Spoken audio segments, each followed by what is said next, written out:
How to change Remitly delivery speed. Hi everyone, welcome back to our channel. In today's video, I will guide you on how you can change your Remitly delivery speed, so make sure to watch the video till the end. Now, delivery speed is the amount of time that is actually done to make your transaction. So there are two types of delivery speed in Remitly. One is the economy speed and the other is the express delivery. And express is actually usually faster because they deliver within 3 to 5 minutes when using a debit card. And economy is a little bit slow because you have to wait 3 to 5 business days for your funds to be delivered. And if you chose economy while you actually went ahead and made a transaction, you might need to cancel the transaction if it's going to be too late for you, and then just resend them using an express payment method.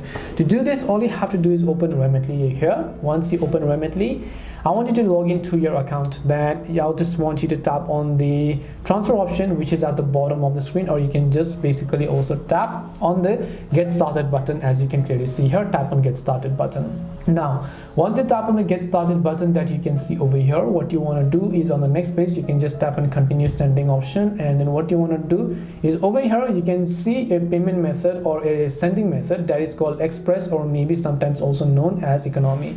And express is actually faster. So basically, if you want to send it as fast as possible, then what you want to do is you want to simply make sure to choose express as your delivery method. Otherwise, you will not be able to do it. So just select that and you can see express and you can see economy, and then express is usually faster, so you can just change it.